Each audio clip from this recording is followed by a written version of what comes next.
Hello everyone, welcome back to Innovation Roots studio, and today we have Karl Scotland with us, and we are going to have some amazing discussions with him around how he chose Agile to be his preferred field of expertise, about implementing Agile strategically, and many more. And I would like to briefly introduce Carl for all of you. He's a very dear friend of ours, and he has been a leading voice in Agile and Agile consulting. And he has helped businesses become learning organization with strategy deployment and Kanban. He's the founding member of both the Lean Systems Society as well as the Limited WIP Society, and he's the creator of Kanban thinking, ball flow game, and the Lego flow game. So, welcome, Carl. Welcome to this discussion. Thank you very much. Thanks for setting this up. Good to meet you again, and hopefully one day I'll be able to come and visit you in person again. Sure, we are looking forward to that day, Carl. And I'm really excited for this entire discussion. But for the uninitiated, I would like you to start with who is Karl Scotland and why Agile is his preferred field of expertise? So I maybe kind of start with kind of who I am now, and then kind of go back to how I got to where I am now. So I work for TEKsystems Global Services. So we're kind of a staffing and consulting organization, services organization. So I head up the Agile Transformation Services practice for EMEA. I'm based out of the UK. I live down in Brighton. And yeah, we have a team and we have consultants and coaches that go work with organizations, and we try and be very outcome focused. So we try and understand what organizations are hoping to achieve with an agile transformation, and then start helping them on that journey and trying to help them get there, and be really focused on what success looks like, and helping them achieve that success. Where kind of how did I get to that? I actually started off as a developer. So back in the 90s, I was a developer, and probably like a lot of developers back then, and probably still like a lot of developers now, I got very frustrated with software development projects I was working on. I just wasn't happy with the quality of the code I was writing. I wasn't happy with having to work late nights and weekends and dealing with, requirements that were not really requirements. So I started, trying to figure out, look around I can't be the only person suffering from this. There must be people out there that have figured this out and solved this problem. And that led me to extreme programming. Kind of around by that time, I changed jobs and kind of moved to work for the BBC, and it was just a great environment, and I was able to start experimenting and actually trying some of these things out. So I started with extreme programming, and then from there got into and started learning about Scrum and the bigger picture. And I guess I've just been on a journey from there of constantly trying to take in and soak up and apply new and different ideas. And that led me to things like Lean and Kanban, which gave me a whole new perspective on thinking about how do we work with teams. I kind of moved from being a developer through to kind of being team leaders, project manager, product manager, kind of various roles, and eventually kind of settled into consulting and coaching, and that's where I am now. So I kind of really gone from just how do I do this myself with my teams through to actually how do I help organizations do this in the kind of the wide range of contexts that they're in and they have. That's quite an interesting experience you have all throughout your journey into this field, Carl. Really inspiring to know about it. And we have seen you talking about implementing Agile strategically a lot of time. So, can you please share your experiences about implementing Agile strategically? Yeah, so I guess if I go back to when I started and I was trying to implement XP, it was very tactical. It was taking those practices and trying to make those practices work. And then over time, as you kind of work with more teams, more organizations, you start realizing that what worked in one place doesn't work in another place. So that's okay. How do we fix that? How do we solve that problem? And I think it was probably when I first discovered and started learning about Kanban that Kanban almost gave me, it was, I guess, my first way of thinking about doing this strategically rather than tactically. So actually looking at some underlying principles behind it and thinking, actually, rather than just having 2-week sprints and doing the planning process and doing the retrospects at the end, it's more about limiting work in process. And that opens up, there's a number of different ways I can do that, or maybe it's about I just need to give visibility and transparency of the work. So maybe there's some different ways I can do that with different styles and approaches to Kanban boards. That then kind of got me into, once you start taking that up to the organizational level and you go into organizations, and organizations start asking, how do we know whether Agile is working? And I literally got kind of asked that at the start of one engagement, like, okay, you're coming in to kind of coach us on Agile. How do we know whether it's going to work or not? And my kind of fairly blunt answer was, well, how do you know whether anything is working? Because it's not about, we're talking about doing Agile. It's not about whether Agile works or not. It's about, is your organization being successful? So what does that mean? And then we can talk about, how does Agile help your organization achieve that success? So that really got me into kind of the strategy side of things, and what makes good strategy. How does Agile both enable strategy, or maybe actually how is Agile, or can Agile be a strategy in itself? And I think a lot of Agile transformations, what organizations want to do is be Agile strategically, but what ends up happening is Agile gets implemented tactically. So we just end up doing the practices and we miss the strategy piece, and we miss the link back to, how is this supposed to be helping the organization in the first place? So I guess that, that's kind of part of that journey I've been on, and that's really what interests me now. And it's not that the tactical stuff is wrong, it's just there's sometimes a gap between the tactics and the strategy, and we need to close that gap. And once you have that, then that helps you decide which tactics to use, and helps you understand whether the tactics you're using are the right ones and whether they're working or not. Interesting, Carl. Since you have mentioned about the gap between tactics and strategy, my question is around the same. Can you please share 3 tips for a successful strategy deployment for the professionals? Yeah, so I think I'd actually go back to the work of Richard Rummel. So as soon as I started kind of thinking about this strategically, I realized there's a whole new kind of body of work out there that I need to go and learn about, because I don't know anything about strategy. I didn't know anything about strategy. And one of the books that really resonated with me was Richard Rummel's book, Good Strategy, Bad Strategy. And I think he kind of nails it. He kind of identifies those 3 things. So I'm just gonna copy him. So he talks about a strategy kernel. So, and it's not about, what is a good strategy, but it says a good strategy has these 3 things. So the first is, it has a diagnosis.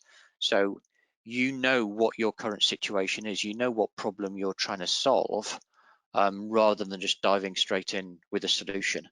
And I think there's a bunch of things that can help us there. Around, the other way of looking at it is situational awareness. So understand your current landscape, where you are, where your challenges are, and maybe where you want to go to. Then you've got what Rummel called guiding policies. So how are you going to choose what to do? You're having got that diagnosis, understanding what problem you're trying to solve almost. Then how do you help people decide what we're going to do about that? So strategy isn't a plan. Strategy is about making choices and decisions. So how do we enable people to make those choices and decisions? So that's actually what a lot of people just call strategy. And then the deployment bit is how do you enable people to take what Rummel calls coherent action? So again, just having a strategy document doesn't mean anything. People need to do something. So we need to help people understand what they do. And that ties into, so something I've just recently been kind of getting into and thinking about more is Russell Ackoff's idealized design, or what my friend Jay Bloom calls present thinking. So how do we act in the present to start making changes in the present that are going to move us, start solving what we learned from our diagnosis and start moving towards where we want to go to. But his strategy isn't this plan of here's what we want to be doing in 5 years' time, let's just implement it. So I think those three things would be: have a diagnosis, understand what problem you're trying to solve, have some policies that are going to help people make decisions on what the right things to do are, and then start acting in the present and start making some changes and seeing whether that's going to work. And that's very much about running experiments, probing, trying things out. There's no silver bullet. Yeah, I think very interesting point you have highlighted is act upon the present or focus on present. Generally, we get too occupied thinking about what to deliver in future, but we don't look upon what is happening at present. So that's, I think, very interesting. Mm-hmm. Yeah, and it's a lot of that then leads to just trying to implement a plan. Like we know what we want things to look like in the future, so we make a plan for how we're going to get there, and we just implement that. And we don't know whether that plan is right. We don't know whether that solution is the right one, but also we don't know whether the environment is going to be the same in the future. So even if the plan might be and the solution might be a good one, it might not be appropriate when we get to the future. Rightly said, Carl. Um, Carl, I would also like to understand from you what is Kenevan Framework and what are its benefits according to you and your experiences? Kenevan is so Kenevan is a Welsh word that Dave Snowden chose for his framework for sense making. So Dave Snowden runs Cognitive Edge. It, I think kind of defined Kenevan as being kind of place of multiple belongings. So it's one of those words where there's not really a good English equivalent, but it's a situation has multiple aspects to it. It's not one thing. So I kind of apply it to myself to say I am both a father and a son and a husband and an employee and a runner, and I'm lots of people, and you can't kind of pigeonhole me into any one of those things. So when we apply that kind of thinking to organizations, what we're saying is an organization has multiple aspects to it, and therefore depending on our understanding of the different aspects helps us understand how do we act in it. So it's very kind of very similarly. It has 5 domains. 4 main ones are clear, complicated, complex, and chaos. And the idea with those 4 is if you understand a situation as being something that's clear, then how we act in it is kind of very easy to decide because it's clear. We can actually therefore have best practice. If something's complicated, not necessarily everybody knows about it, but there's probably some experts out there that do. So we can either find the experts or we can develop our own expertise in that area. But there's some good practice there. So both clear and complicated are where there's some level of reasonable cause and effect. So there's some order behind it. But when you move to complex, now there's no order anymore. Cause and effect, isn't repeatable. So at that point, we now have to start running experiments. So we run probes, we start kind of coming up with new practices. And then if you're in chaos, I sometimes think of that as just nobody knows what to do. You just have to do something. It's like, the house is on fire, you just have to get out the fire. Get out the house, and then you can worry about, once you're out of the house, then you can worry about putting the fire out. So understanding what are the different challenges we have in our organizations, and if we can make sense of those challenges, then we can understand how do we approach solving those. So I tie that back to strategy deployment, because once we've done our diagnosis, it's part of situational awareness of not ever understanding what the problem is, but what's the nature of that problem and what's the right approach to solving that problem. Because sometimes sometimes we run experiments for things that we don't need to run experiments for, because there is a clear, obvious solution that we should just implement.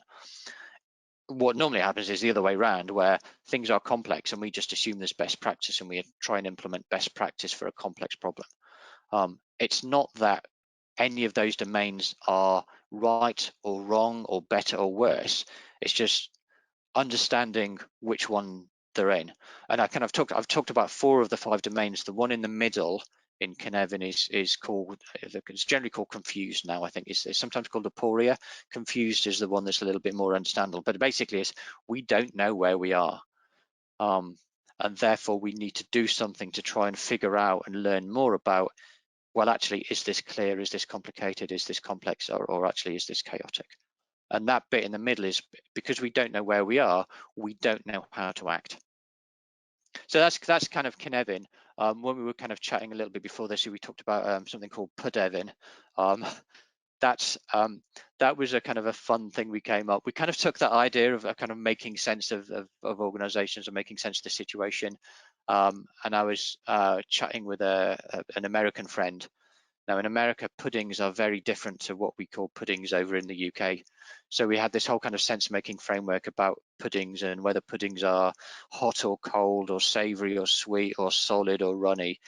So we kind of created a joke framework called Pudevin, which is, yeah, it was a lot of fun and we still joke about it. I guess the serious nature is it, you know, it's that kind of making sense of a situation so you know what to do with it.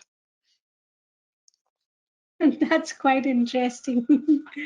Yeah, and we are right now discussing about implementing strategic agility and other aspects of it. So what is the present and future of agile according to you, Carl? Right now we are talking about different frameworks, different Mm-hmm. models are there. What do you see in coming days? Um, what new thing is happening, and what is maybe 5 years down the line? Yeah, there's probably two answers to that, or 2 ways of answering that. Is what do I see happening, and what would I like to have happen?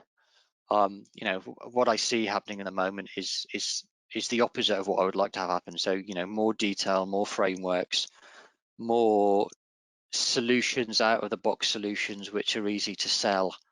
And I don't think that's going to end well.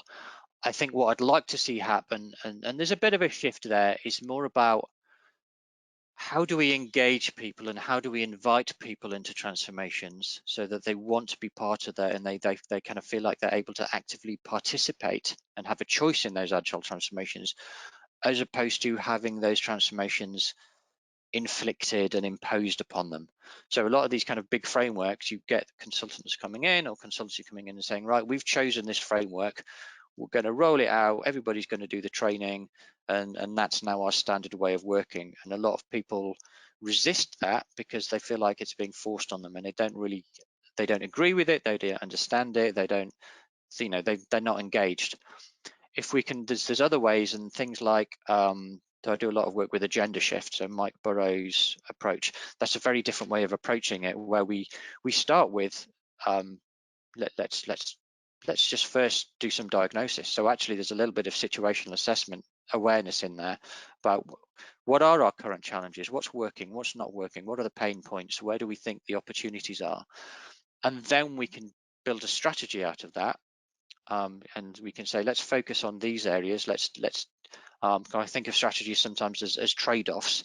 Let's choose to focus on this even over that. So let's focus on flow, getting the work to flow, even over keeping ourselves busy and kind of, you know, the local optimization.